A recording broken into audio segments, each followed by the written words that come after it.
Welcome back, everyone, to the Hearthstone Global Games. As Saul mentioned before, I'm replacing him for this cast, and Lothar sticking around for yet another one. You're just here all day.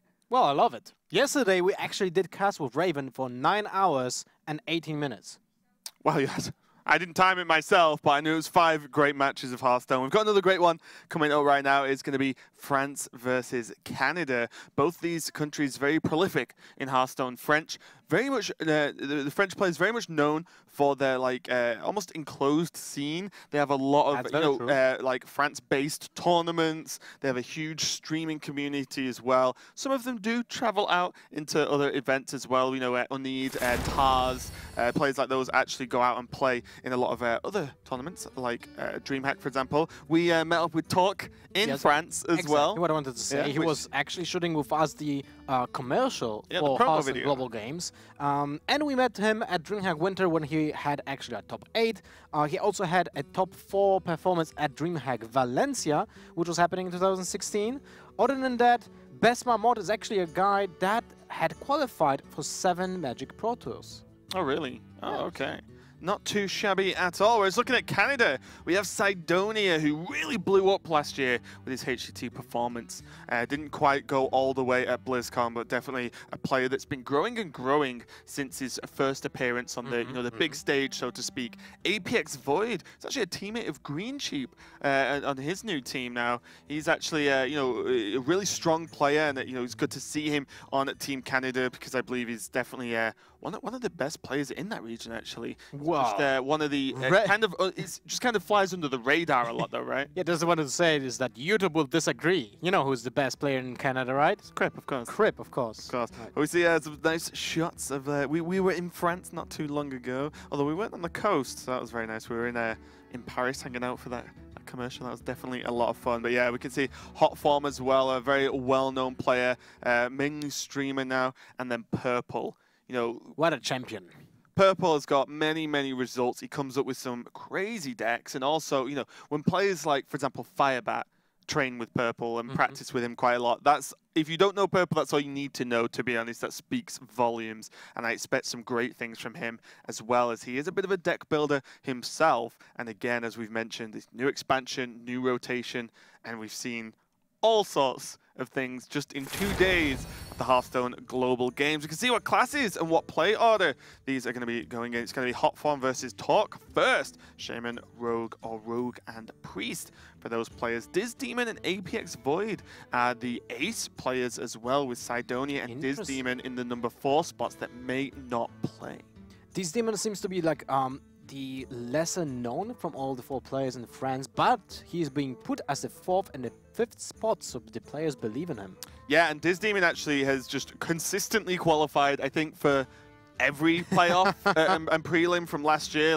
His name is always there. He's a very competitive player, just hasn't had, huge breakout performances. I think he actually did pretty well at DreamHack as well, but he's just not had anything, no big first place majors or anything. But this is another great platform for him to show off his skills that we all know he has. So yeah, this is going to be a kind of great one. I think we can check out the group these countries are in as well, because we're starting to see now we're showing multiple matches from in the same group now, so you start to see who starts to rise to the top, and then who's dropping at the bottom after the first week or so of Hearthstone Global Games. So excited to get into this one though, especially to see players alongside of like Hotform, who obviously early on in terms of his BlizzCon performance was very good, very, very close. But now just more and more of a focused stream, and it's going to be a Rogue mirror match. First time ever in this tournament we'll actually have a Rogue mirror match. I bet they're both Quest Rogues.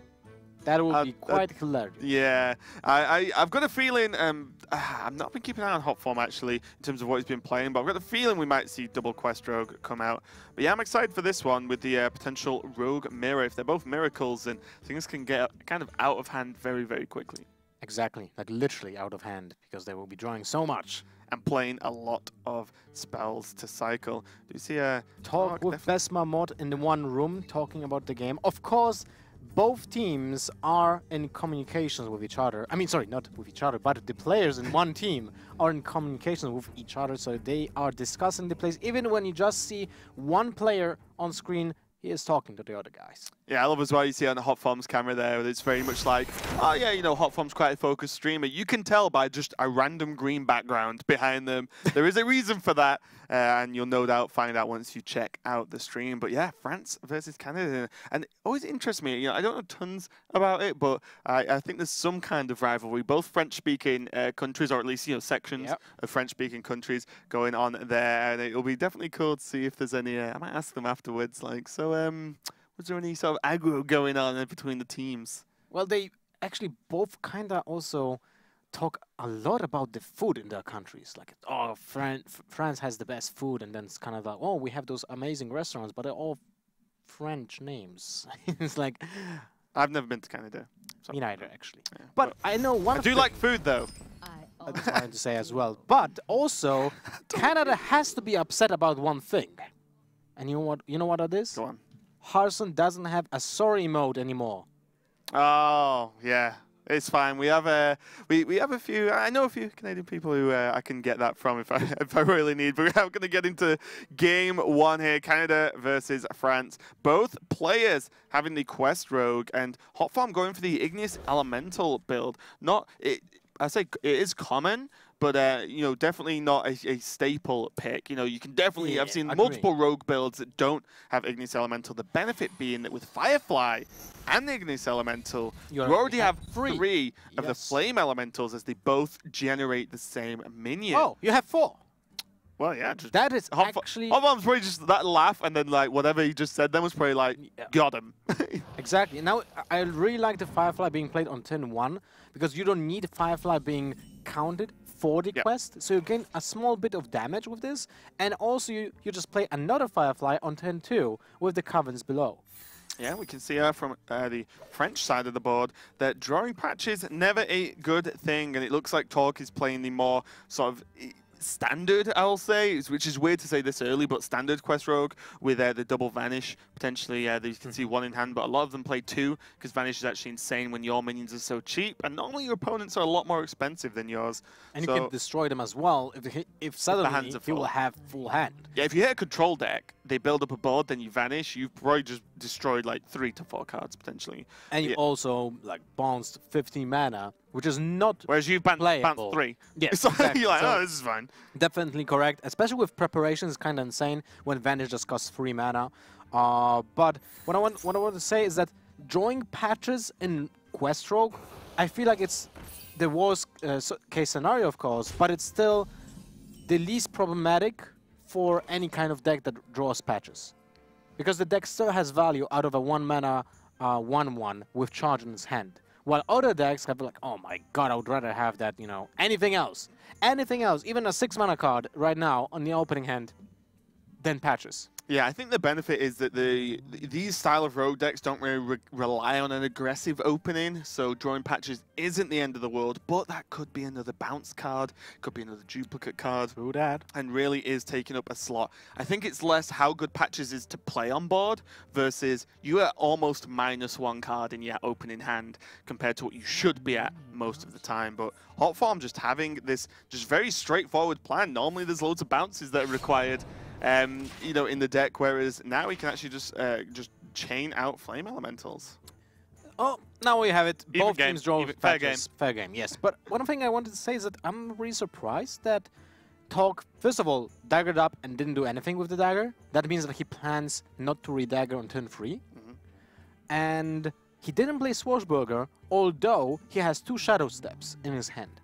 You can, with 2 Shadow Steps in your hand, you can get a lot of cards that actually are beneficial because you're playing against a rogue. So you can get another Shadow Step, you can get a Ferryman, like that one, out of the Swashbuckler. You can get a Backstab, you can get a Viscerate, Fan of Knives. All those cards are actually something you could have played in your own deck. Yeah, Torlk can actually complete the quest next turn now. With this, with Shadow Step, Ferryman, and then just play the Swashbuckler next turn. That's quite insane. Doesn't have a prep to be able to allow that to go off super early, but still, that is, considering the position he was in versus Hotform's opening, being able to just multi-bounce the Shadow Steps here and have the Ferryman on board is pretty nice. But Torlk, he's way faster than Hotform right now. Yep, because Hotform, well, what's going to be interesting as well is the Igneous Elemental means there's no need for bounces now, right? Because there's 2 Fireflies, Igneous. The Igneous has to die.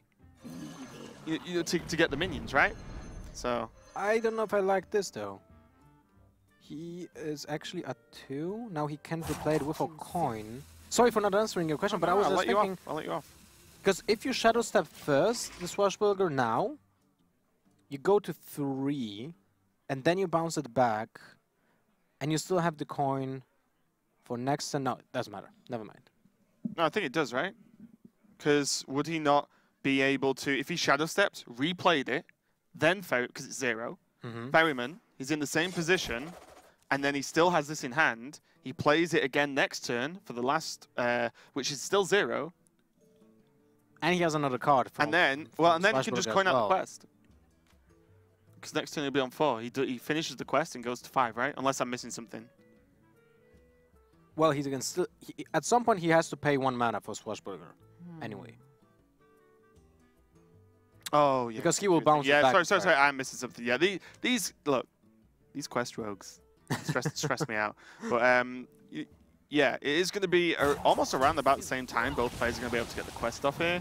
Because, as I said, it can't be next turn now for Torlk, which is completely correct, and unless there's a prep. But yeah, this is going to be pretty slow from both players. I say slow, getting it out on turn 5 or 6 is slow, but it actually is. The quest roads can go pretty fast. No, you can still get a prep from the Swashbuckler here. No way, he actually did get it. I was joking. Don't ever joke again, Lothar. I think this is the 3rd time I actually say something and it happened. Caster skills, that's what that's called. So you can actually replay it, prep out caverns below, if he wants to this turn. And Venom will not really be that helpful in this matchup when you're getting damaged with 5, you know, because of minions. You're probably dead anyway. Yep. So the Envenom is actually unplayable here, most likely. You can even just play Patches and Glacial Shard. Whoa. Wow, this is actually kind of... This is nuts, yes. This spells GG. He can freeze the Igneous Elemental so it can't die. Wow, this game got out of control very, very quickly. What looked like a very straightforward opening from Hotform was just not as fast as drawing double Shadow Step Ferryman. And prep from Swashbuckler. Yeah, oh, of course. Like, the prep has really opened this up. But, you know, with Hotform, when you say, oh, you've got all 4 cards you need, well, getting that Igneous dead is going to be the problem now. Turn 4 quest with 3 minions. Does he eviscerate his Igneous? Well, he can. I mean, you lose the game anyway if you just eviscerate your own minion. But if you don't do that, you have no way of coming back in the game. It's kind of ridiculous when you think about it. If Hotform would have actually have a prep, he would still not be able to do it because he only has 1 flame elemental in the quest. Yep. So he needs to play the 1 he's got in hand and the 2 from the Igneous. Yes, and that's 3 mana. Yep. So you still don't have, even with the prep, the quest couldn't still not be completed. That means that 15 damage that is on board on your opponent's side is gonna almost kill you. Well, I don't even think it's that. I think it's going to be checkmate the other way, where no matter what you do here, I believe the 5/5s will just trade into the minions. So if that the depends quest on the draw. Yeah, but I just mean, so if the quest is procced, Hotform has no minions on board, so they're not gonna. There's no minions to give buffs to. Obviously, the buff is constantly live. Then you need to be able to play the minions on board. I genuinely believe he did go for the Eviscerate. I genuinely believe that Torlk will just try and mass trade. Well, let's see. Because if he doesn't, he just dies, right? Yeah, if he doesn't kill his opponent, he needs to trade. That's definitely correct, yes. So Venom might be actually good here. Just kill off one of the 1/2s. Wait. 20 damage. 21, 23 damage, if I'm counting correctly. Yep. Because Razopel Volley doesn't do any damage, it just gives you 2/1 petals. Yeah. So that's 3 damage, 4 damage. That's 19. 20, 21, 21, 23. 23. Yes. Yeah. So it's not going to be enough, but this will help clear up another one of the minions. So the 2 petals will actually kill 2 of them. All Torlk needs to do is just secure this board once, and then he should win. That is correct. But no more Envenom. And I'm not sure if Envenom wouldn't actually be better here. No, it's still just 1 minion. Because you have 1 charge on your dagger. Yeah, it's the 1 charge on the dagger that changed a few things here. But you can kill off everything but 1. Not bad. And a lot of the time as well, these minions being 4 health, doesn't really change anything. Like, it doesn't really matter. One, we've already seen Eviscerate. Now they can't be backstabbed.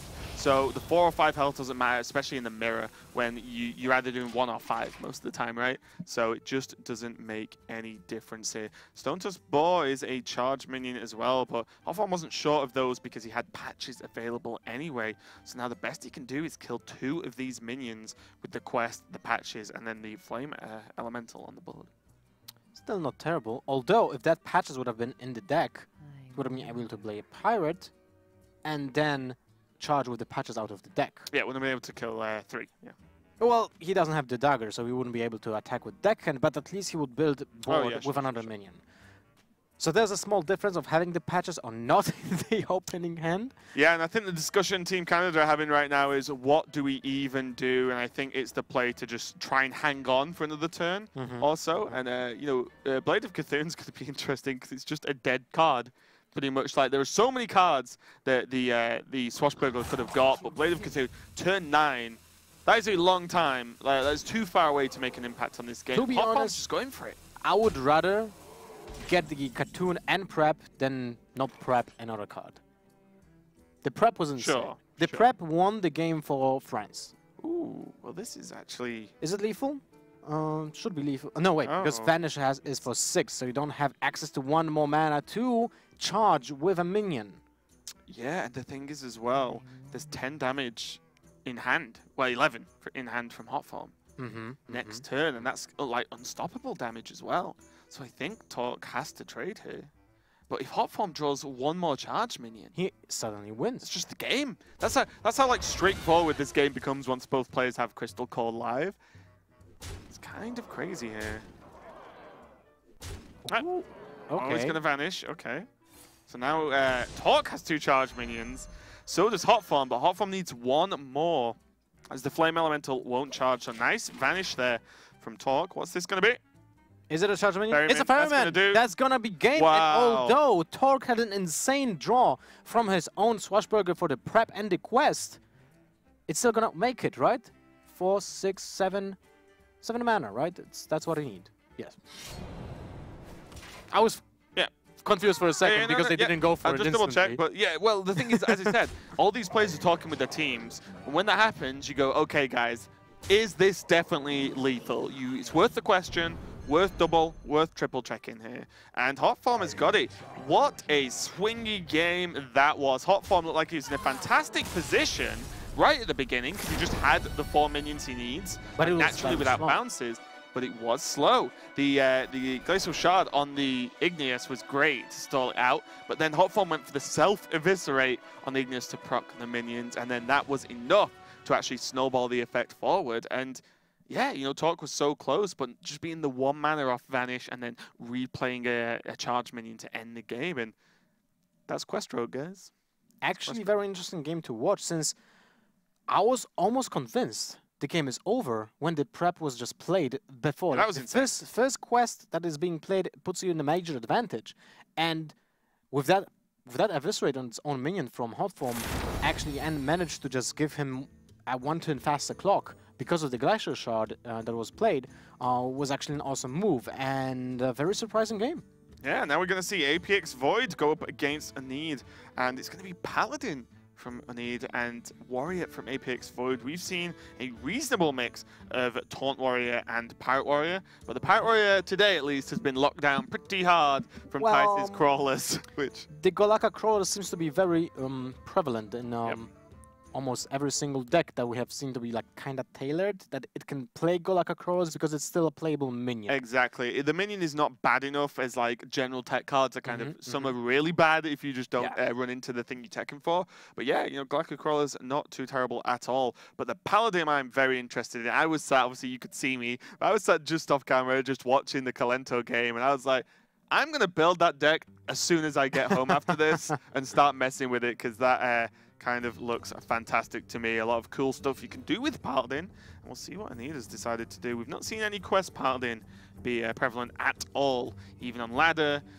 or in tournaments so far. But APXVoiD is going to be on the Warrior as well, so a lot of cool things to consider here. My personal opinion about the quest Paladin is that it probably will see it maybe in the next expansion, when we'll see more buffs released as spells. Because Galvadon seems nuts. Yeah, It's Galvadon like, is great. It's a game-ending minion. In like 9 out of 10 situations, when you just play it, get 5 adapts, most likely will get stealth or untargetable and Wind Fury, whatever, 1 million attack, and then just finish up your opponent next turn.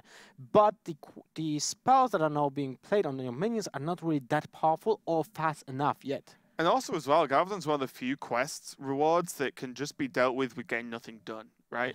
Deadly Shot just can kill it. For example, not so much Repentance, but Repentance combined with Taunts, for example, make the Wind Fury much less impactful. Check out some extra information about the players, though. See, Unid's so long history across multiple DreamHacks and such, as he is one of the French players who does come out to a lot of other events there. He does play for the Gamers Origin team, quite a big French team.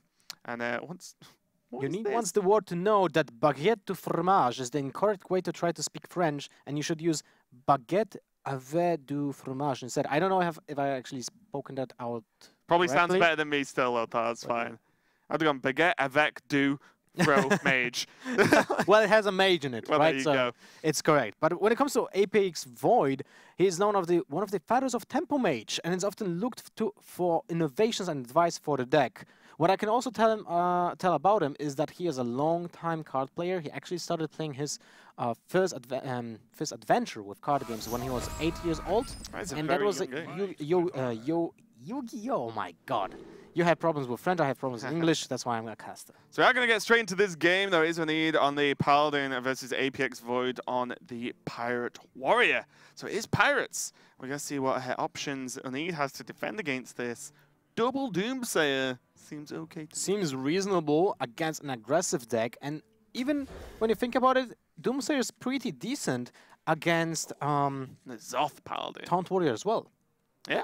Because you can just play it, your opponent skips a turn basically, because he doesn't have anything to do. All the non-minion cards are reactive, apart from Shield Block. Every other card is a reactive card, so most likely he will just skip a turn. Then you get to develop your own board, and you might take advantage of the fact that the taunt minions have just low attack. But in this case, the mulligan was being made without certainty of what are you facing. Yeah. So just the Doomsayer, one of the Doomsayers was being kept. So this hand now looks far worse for Unid here. Tyrion, that is a long way away for 8 mana. Cairn, a little bit closer in the form of 6, but, Cairn does nothing the turn he's played, right? The idea is he's to stick him in, and with the Infested Tauren, pretty sure this is a N'Zoth Paladin to be able to resurrect all those death rattles. But it's just, the Infested Tauren is nice, but to be honest, 2 attack, 3 health, very easy to deal with Pirate Warrior by the time Infested Tauren comes out. The problem with the Tauren is, as you said, the low amount of HP. It just dies to Fiery War-Axe, and the damage goes through. Everyone will ignore the 2/2 that comes out of it. It's not a Sludge Belcher anymore. It just doesn't soak that much damage. When you think about it, Sludge Belcher right now would have been the nuts. Yeah. Probably would have been played in every single deck, apart from Aggro Warrior. Yeah, Sludge Belcher is a very, very strong card, but look at the options APXVoiD has here. He can just play Deckhand and just get the patches onto the board, get it out of the deck, most importantly, and then just start chipping away. Could just go for the Fiery War-Axe or just the Blood Cell. I mean, Deckhand on 2 mana, sorry, not that great. Blood Cell Raider is probably the more reasonable choice here. He could just Fiery War-Axe and then play the Raider and the Deckhand on 3. The Fiery War-Axe fakes out the potential that it's Control Warrior. Well, he didn't play a quest on turn 1. I think that's out of the door. That's true, yeah. Out of the door. Oh, quests. But, well, actually, wait a moment. He could have... I didn't pay attention to the mulligan, but if he mulliganed the first left card... Yeah, it could have been an option. Could have been an option. Mull the quest away. But it's out of the equation because the Pirate Warrior played his first pirate, and now Unid knows for like 100% this is an aggro deck. The question is, if you play the Doomsayer, now it's free attack on board, and your opponent has a free mana. As actually an easy way of dealing with that, even with a single card, which is Heroic Strike. Yeah, I think the Doomsayer now becomes very risky, but it depends how Unid's deck is built as well. Is there equality consecrates to then equality Doomsayer? Right. You'd imagine so, but we never know. So this Doomsayer is going to be able to be dealt with the addition of the Deckhand and Fire War Axe. And, you know, Unid hasn't got great options here. He has Coin into True Silver or Infested Tauren. But the Infested Tauren, as we said, gets dealt with very easily. So we may see True Silver used to clean up the 2-3. There's a Consecrate, which does help a little bit going forward. The problem here is there's no way to clear all the pirates, which means Bloodsail Cultist next turn is going to make that War Axe a 4-2. Oh, and that is painful. Cultist is one of the most powerful cards in the deck, but they just require a little bit of synergy. And I would say that without the patches, the Cultist wouldn't be as powerful as it is right now.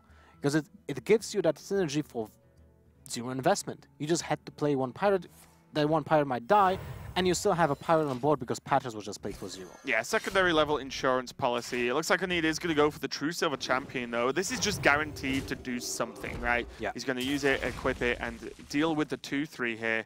You know, there's still pirates on the board. APXVoiD is probably going to go for the Cultist to get the instant value. And ooh. Okay. So this is also reasonable. If he doesn't swing this turn, he can go Bloodsail Raider and Cultist next turn. Yes, but then so he can just smoke on face. Okay, this makes sense when you don't have another weapon in hand, and I actually like the Cochrane lead more because of that. When I think about it more, the curve out on 5 might be way more important than just one swing of the weapon right now, just because of the fact that you don't have another weapon. Like if you would have had an Arcanine Reaper instead of the Heroic Strike, I would probably go with the Cultist here and just swing with the weapon. But here, you are just way more efficient with the damage because of that fact. Still, the Cultist just dies to True Silver Champion. Yep. So it doesn't really buy that much damage. In this case, would have to be pushed to swing the True Silver Champion into the Cochrane Elite, and that deals 6 damage, and not just 1. Because of the Cultist would just, you know, deal 1 effectively. Yep. So Unid's got a few options here. I imagine he's just going to clear up the Cochrane Elite and go for the Infested Tauren. The Tauren does kind of battle for the board a little bit, even though you can see the weapon would trade straight into the first half, the 2-2 clear up one of the minions afterwards as well. Anything else just feels too slow. Consecration does not do enough. Acolyte, you're just asking to get punched in the face again. And Dirty Rat could be very risky with no real follow-up other than hero power behind that. Still doesn't look great for Unid and French team. He is edging closer to that Tyrion, though. Just slowly but surely, but a little bit closer. Still Captain oh! Greenskin. I mean, that's also a good card. Captain Greenskin. But still, you go for the multiple minions because it's 1 turn away from Consecration with equality. So cards like Cultist or Bloodsail Raider are outside of that range. Also, as well, this is just the harder combo to get off. Yes. Like, Captain Greenskin just does the buff like this, the upgrade style buff on its own. It just does it. You know, you play the card, get the buff. Whereas this, you know, you want to chuck it on while you can, or I can get the most value. As you said, it does dodge the equality Consecrate as well. But it will most likely require a trade with the Deckhand this turn, just to play around the Consecration. Yeah, the Deckhand's done the work, right? You kill the 2-2 as well. You hit with the weapon, use the Deckhand to clean up the ooze or the slime, and then you have what, 9, 10, 14 power represented. With the Heroic Strike? Yeah, without minions or anything else in hand, just 14 damage straight up. Let's see what will happen if the Deckhand trades or not. Patches will deal the 1 damage to the face 100%. Now it's all about the Deckhand. It goes face, so he will lose the Raider to the Consecration if it happens.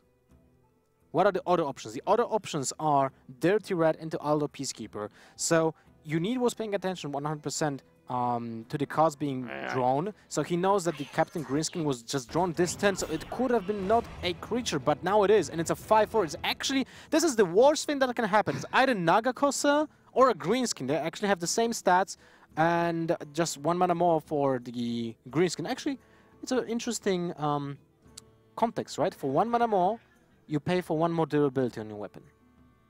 And the guaranteed durability, because Naga requires a...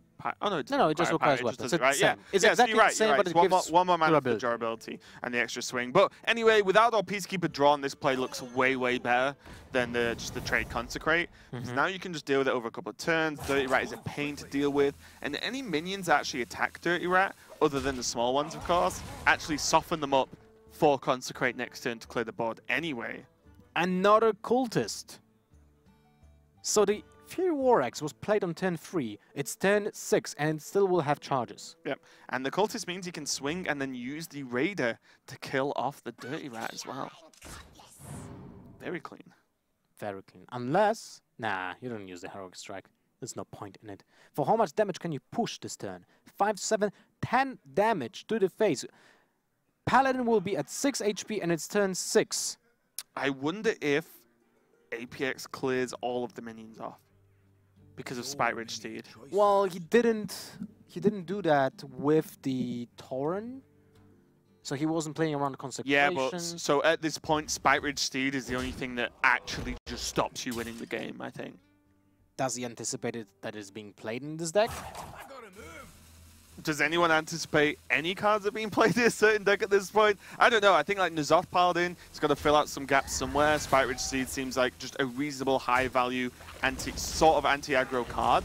So I think it could be played. I like the clear from APXVoiD because you've also got to think, what's the one card on 6 that completely stops me winning the game, right? Yeah, Spite Ridge Steed is one of them, and look at the amount of power available with that Heroic Strike. And he actually did play around it, and there that it is. 2-0 for Canada. Match point.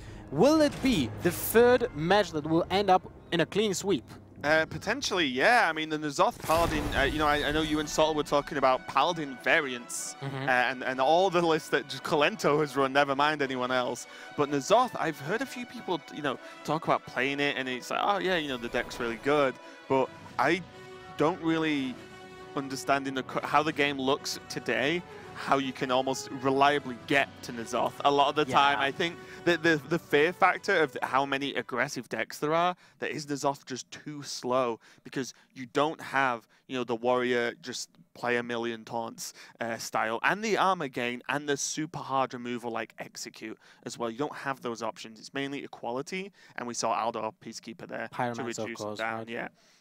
But other than that, I don't know. Maybe the other versions are a little bit better, but it didn't quite work out there for Unid, but he did mulligan away the second Doomsayer because he just didn't know whether it was Taunt or Pirates. And it's the power of Warrior at this moment in the meta. So do you think it was a mistake to just mulligan away the second Doomsayer, since it's not even that bad against the Taunt Warrior, and the time doesn't really matter while developing against Taunt Warrior as well? I think my worry would be if you see 2 Doomsayers plus whatever else he had in the mulligan, and you don't know what the Warrior is, I would feel that mulliganing away the Doomsayer is more of a worst case scenario if it's Pirates than it would be if it's Control, right? So I'd be like, well, like you said, it's not horrible versus Control, but it's horrible if you have one less Doomsayer than you could have had versus Pirates. Yeah. So I would probably have kept it. But that doesn't matter, as we're going to move on to the next game. It's going to be Purple versus Bestmarmotte, and it's Druid from Purple versus Warrior from Best here, playing for France. So I'm going to go on a limb here and say that France will be playing a Quest Warrior. They always kind of like try to play the more funky decks. So historically speaking, the French scene always had a more... He basically knowledge of the French scene on Tars. Because, you know, that guy played Summoning Stone at DreamHack, so that's pretty reasonable. But we did just see N'Zoth Paladin, but it does depend how the team decided to build the whole lineup, how they built the pairs of decks as well. Because it might be that, you know, Pirate Warrior they just feel is better, because maybe they're running more control decks in the rest of the lineups here. All right, some facts about Purple and Bestmarmotte. Purple has won 2 major events. 2015 America's Championships and DreamHack Winter 2015. That was already 2 years ago. Yep. I feel like me and TJ are in sync with some of these information. Like Purple again mentioned that his Firebat is one of his practice partners, along with many other top tier players. And Bestmarmotte is actually on a team with Pavel, and now on the French team with Torlk, and his outside of Global Games Hearthstone team as well. So that's kind of cool. I know he's a big name in the French scene as well. So we'll see how this one goes as Druid versus Warrior. Did you see Bestmarmotte talk about cheese and wine in France? I told you, everyone in France is kind of crazy about food and stuff. I've been to France a few times, and I'm crazy about their food too. It's kind of great. Seems good. Anyone who talks about foods and appreciates it is good in my book. You got something nice to eat last night, didn't you? What did we eat? Food. Oh yeah, right. I picked. Everyone actually. Me, Soddle, and Raven had exactly the same dish. And Subtle was just bumping up. It was good, guys. It was good. There's actually good places around here. And hello, Purple. This looks like a Yasharaj deck. Wow. Given away by the fact that Yasharaj is in the opening hand, just in case you didn't spot that little nugget of information. But there's been a lot of players, I think most notably Frozen, experimenting with an extremely heavy ramp druid, Yasharaj. Obviously, Barnes slips in there, but when you look at the list Frozen's been playing, it looks great. You look at a normal deck list, and the curve is pretty normal, right? You know, there's a roughly even amount of curve drops and cards in the deck. You look at this, and it's like, oh yeah, there's like 2/2 drops, 3/3 drops.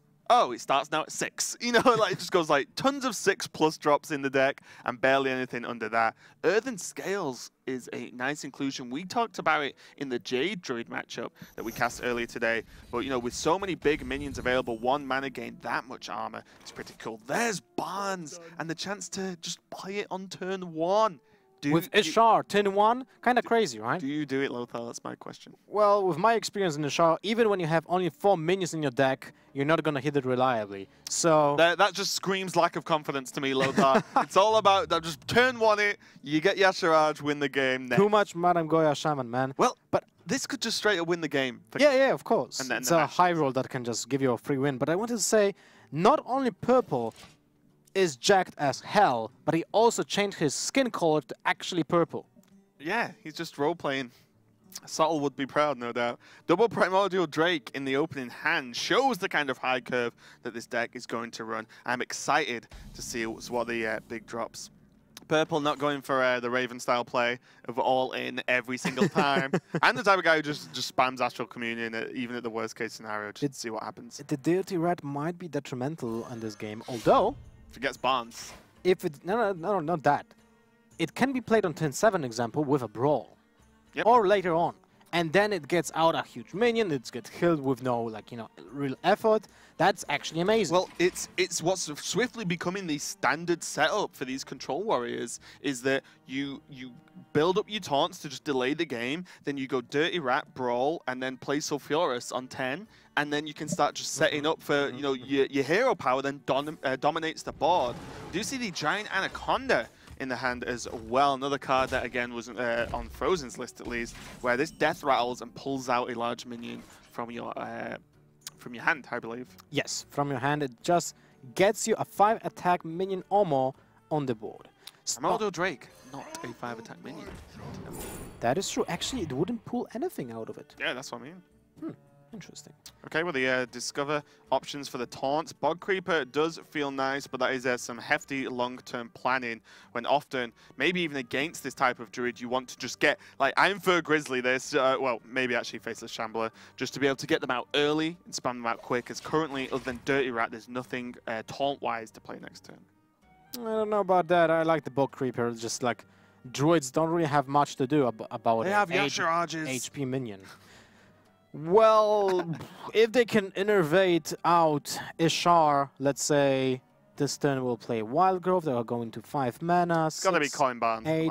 If they're gonna hit like another Wild Growth and then top deck Ishar, sure. Oh, there you go. Exactly. I told you. I mean, look, I wanted to turn 1 Barnes, but come on, Coin, go. Wild Growth this turn, and next turn you have 5 mana, you can innervate out the Giant Anaconda, but the problem is, then you still don't have a 5 attack minion in your hand. Yeah, sure, so it's not the best. What was that? Oh! Well, that's sick. Pulls out the Anaconda. Yeah, it's an Anaconda and an Anaconda. Woof! People from the 90s are like, where's Jennifer Lopez? You know what's really funny as well? The artwork for the Anaconda is great, but every time I look at it, so what it's doing is wrapped around like a beast, right? And it's the beast's arm it's killing, it's just sticking out. Oh, it looks like but it looks like the Anaconda's got an arm, and it's like gesturing to some extent. She's a very evil Anaconda saying, $1 million! Yeah, I know, it looks great. It looks like some kind of gesture. I feel like this should just be a nice, like, you know, a cup of a nice non-alcoholic drink in the hand there, because this is a PG family show. The question is, do you attack into the other Anaconda? If you get another minion, do you go into this vicious circle? Oh, he's doing it. He's going to get rewarded. He was going to get rewarded. No more minions with 5 attack. That That is a tough call. And look at that. Now the Dirty Rat will get played, but they will pull out. He doesn't think there's any minions. Exactly. That's the read. Oh, there are no minions in the hand. I'm just going to jam the Dirty Rat. This was genius by Purple with this Anaconda play. Absolutely genius. He just bait and switch. 100% debated there for Bestmarmotte as the Volcanic Drake does come out. So what could have been a amazing sort of tempo gain to a certain extent for Best is sort of switch back on himself after going for that Dirty Rat, but the read said there was no minions, or no big minions at least. Could have been anything apart from something that has fire. Could have been anything but a big minion. Suddenly a 4/8 appears for 0 mana. That's a good ramp, I would say. It's like 4 innovates. Yep. He could go a little bit wider with Maya Keeper now, and this will put him in a position to innovate out another Primordial Drake next turn as well, which could help out, but also Purple needs to be very, very conscious of the brawl, right? You don't want to go so heavy on the board that one brawl will wipe you out, especially when only one of your minions is big at this point. You know, the other 2 minions that could survive are 3/3s. That's not going to cut it versus Control Warrior. Definitely correct. And if you would like to kind of overextend into a brawl, but not really, he has to get the second Anaconda and another minion in his hand. Yeah. Death Rattle's often the way to make that brawl a little bit less brutal for you if you end up losing them. Ali Armsmith gonna hit the board. Doesn't look as intimidating on 5 as normal when there's a Volcanic Drake chilling. Oh my god, imagine if that would have been in the hand and the Anaconda just died. Suddenly a Deathwing appears with no drawback, just a 12/12 chilling on the board on turn 5. It just would have been great with like Barnes, 1/1 Anaconda, okay, let's kill the Anaconda, into another Anaconda, okay, let's kill that Anaconda. Oh, Deathwing! Like, well, already though, to be honest, you can see how this deck can kind of just get out of control, right? You know, the minions are so big and there's a couple of chances to get them out. Even like Innovate Anaconda on 5 could really start to snowball the deck. Definitely correct. Now there's a way for the Bestmarmotte to clear the board and play Bog Creeper next turn. The Sleep with the Fishes alongside Acolyte of Pain and Whirlwind actually draws you 2 cards as well. But then you destroy, of course, the Acolyte of Pain. But it's still okay, right? I mean, I'd be okay with that, yeah, who cares, right? Yeah. Acolyte isn't exactly going to get some good trades against this deck. You want to get the draw out of it anyway, so it can die. And also, let's be honest, probably the strongest Sleep with the Fishes you're going to get. Like, against this deck, right? Yeah. Probably doing the most work it's ever going to do. Draw you 2 cards as well. Curator, going to be nice to actually start to refill the hand here. There's a brawl as well. The question is, how many dragons is Bestmarmotte running? He didn't draw any yet, right? Okay, so there's not a problem. He'll definitely draw at least 1. Also, bear in mind, there is no quest for Bestmarmotte here. So he is not going to stack the quest. He is not going for Sulfuras, and that might have been a nod of presuming it was aggro druid. Yeah, definitely. Definitely not to that, because of the fact that against an aggro druid, if you play quest on turn 1, because of that you might just die. Yeah. Because you have less chances to get Fear War Axe, and or a Taunt minion, or even maybe an Ammo Smith. You know, it's important to have that 1 more card against aggressive decks. Few options now. Nothing quite feels great here. Although, you know, the Bog Creeper, I think I like the Curator this turn. On curve, still doesn't die to the Drake and just starts to, you know, fill your hand a little bit more, give you more options for the following turns. Seems like it. Yeah, I like it as well. Also, it depends how many beasts he runs as well, because he could play Direhorn Hatchling and let it die, and then Bug Creeper, and you might draw the 6th. Well, he plays Direhorns 100% and has a Deathwing of his own. Okay, is this match going to be whoever plays Deathwing first loses because the second Deathwing wins? Might happen. Who knows? It's for guests only. So for Purple, that's a good giant Anaconda. For Purple, it's actually important to pay attention to the dragon that was being drawn from the Curator, because if there will be at any point of the game a good situation to play Primordial Drake and they will not get played, that means that's a Deathwing. Yeah, more likely. It's definitely not as your Drake. So I'll tell you that for now. Yeah, unless someone is cheating and just pulled it out of his wild. sleeve.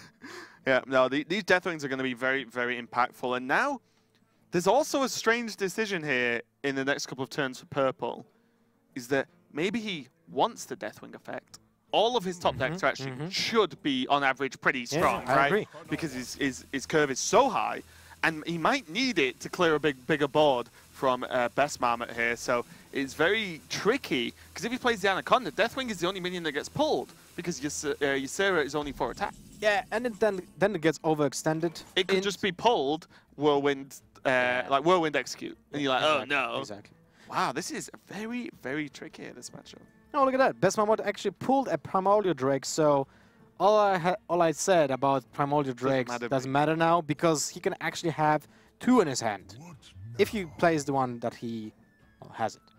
Yeah, imagine he's going to hold on to the Drake, though. Drake's actually really nice for turn 10 execute combo. Yes, definitely. It sounds expensive. Or the sleep I've got my 10 mana combo to execute. But yeah, exactly. Any sort of damage, proccing effects like that are going to be really nice, because it sort of stabilizes your board, because the health is just so high on that thing, and removes a big threat in the same turn. So I imagine this might just be a Bog Creeper, maybe the Oni Direhorn plus hero power. You know what can happen? Bestmarmotte actually can draw the quest when he doesn't have enough taunt minions in his deck anymore. Yep, that's one of the prices you may end up paying if you actually mulligan away the quest. Such a weird deck. Every minion has taunt, so effectively not a single minion has taunt. Deathwing number 2. The more I see on this deck, the more I'm guessing this is extremely close to the version Frozen was running. I'm guessing Purple either made it with him, practiced with him as well to build the deck. It wouldn't surprise me at all. And yeah, the double Deathwing combo is just signature, that deck 100%. These Giant Anaconda, now you run the risk of, you want the Anaconda to hit Dragonlord. Then when that is killed, you get Deathwing number 2 and Ysera. This gets very, very tricky. These Anacondas, I remember looking at these cards as well, when when the set was announced, and I was like, Anaconda, okay, it doesn't look amazing, but the effect is powerful. Yes, when we've previously seen heavy like Yasharaj druids right before, like the effect could be potentially very, very powerful. We're gonna see Ysera. I like it down from Purple now. Just let's just keep it steady. Just drop a big dude on the board, or a big dudette maybe, and start generating more value. Cards like Dream as well are going to be really nice to gain some extra damage to just sap away the taunts. Yeah, I wanted to say that like 5 minutes ago, but it didn't stop talking, so I just was, listening. Anyway, now we have Primordial Drake. It seems like a good turn to play it, although you can't really deal with the Asteroid now. So is it the turn to brawl? It seems like it is. 1 out of 4 to win the brawl. Almost. And left the best target for Primordial Drake. I wanted to say that, but you wouldn't stop talking. I actually give you a lot of time to speak. No, I was giving you time to speak. Okay, the Bloodtooth Brave coming down now is going to challenge the Curator, as now we've deemed we are both allowed to speak. And Wrath is going to be pretty nice, actually, for Purple to be able to clear this minion up. Yeah, definitely correct. Is he even playing any kind of spell damage creatures here? Not really, right? Azure Drakes are not in unless there's randomly a Malygos. Might be the case, right? And we've seen no spells, though. Well, we have seen Swipe, and that's Wrath. You'd rock right? Moonfire if you were putting Malygos in a deck. Nah, not really. I feel like it's okay. Like, if you suddenly get Malygos and, out of the Deathwing... This is going to be... good. Sorry. If Bestmarmotte just says, okay, I'm countering this with Deathwing. It's just like, we get full Deathwing on Deathwing action. It's like Godzilla versus Mechagodzilla. Yeah, it's really weird. It's like, what Gojira, sorry. What do you do? A couple of options here for Bestmarmotte is he can play Stonehill Defender, the Direhorn as well, and just create roadblocks for Deathwing to keep trading into, because he kind of needs the execute for whatever Dragonlord, Deathwing Dragonlord is going to pull out onto the board, if anything. Or you take the risk that there's no dragons available. That's one thing, but for Bestmarmotte, the long-term plan is that if there's a Deathwing being pulled out of the Deathwing, then he has the Deathwing of his own to deal with the Deathwing, and then Purple doesn't have any answer to the Deathwing. He might play Neutralize. I use 6 times Deathwing in one sentence and you didn't even react. I'm used to it. I'm used to it. It's fine. Right. There's a lot of Deathwing going on. Massive. I love this animation. I know we talk about it every single time, but it's just so cute. Okay, so Bestmarmotte is going to go with the speed bump tactic, at least for now, to open. Is he a car? Shush. I don't like this new attitude from you, Lothar. You've got too much sass. All right. I'm going to back it down a little bit. Oh, it's fine. It's fine. Nourish. So the card draw mechanic for the deck to get more big minions, because why wouldn't you? Your entire deck is big minions. You can just pull them out already. And you can draw more dragons. Yeah, that is actually pretty good there. The more you can get out from Deathwing Dragonlord's death, the better it is, of course. But you don't want to go too crazy because of the potential of just a brawl clearing you out as well. Well, the question is how many dragons does he actually run? Because we have seen Sarah, Deathwing. Oh, one. Ooh, 13 armor. 13 armor for 1 mana. I didn't go for it this turn. I wanted to get the Laughing Sister down. I think this seems like a good answer to whatever small taunt minions will get played. Can't target it with Earthen Scale, though. Bad combo, man. Bad combo. Okay, so I think this might just come down to the Deathwings. It might come down to the fact we were joking about it earlier, but I really think it might come down to the fact that there's no quest for Bestmarmotte for. Can we see how many cards do we have left? Not too many. I would say like 12. Might be around that. And we have 1, 2, 3 taunt minions in the hand. Two of those actually in the hand. So not that many left in the entire deck. I'm not exactly sure if he has enough to pull the deck. Yeah, I don't. He might not actually. He might not get pull to the that quest. point. Yeah, to prot the quest. He might not get to that point at all. Second Earthen Scale means that. Where's the shield slam? That's just a lot of armor. That's just a lot of armor. Where's the shield slam for the druid, man? That seems kind of OP. Yeah. Do you ever just can and play them both now? Just to get that kind of on the Deathwing. I mean, to get that kind of value. The amount of health, I don't think like it matters that much. Because you know there's no quest. Fatigue games, man. Fatigue games. I like this. Like, how often are you going to gain this much armor and this much value from 2 mana? And what it means is you positively trade into the Drake. Yeah, that's true. That's true. So you're not dead with the Drake, and you've just gained 27 armor. Kind of crazy. Now Bestmarmotte, without the Warrior quest and the Ragnaros Die Insect hero power, has to effectively kill purple twice in terms of damage. Hey, they played enough of Contra Warrior Mirrors to know how to do that. And now Ken makes the trades kind of awkward because, oh, okay, it's going to go for Sleep with the Fishes, going to see the Deathwing get played, and not going to be able to play Deathwing himself this turn, but he does have Lord of the Arena or the Diehorn Hatchling here. Clears up the Deathwing with the Execute, of course. I forgot he can't develop anything on the board. It's fine, he's got Fire Plume's heart. Yes! Let's go. Fire Plume on turn 16. And he has still 2 taunt minions in his hand. The question is how many does he have in his deck? He has... And he has only 15 HP. One's going to be shuffled from the Hatchling. Yes, all right, so let's you know, we know 3. That's 3, at least.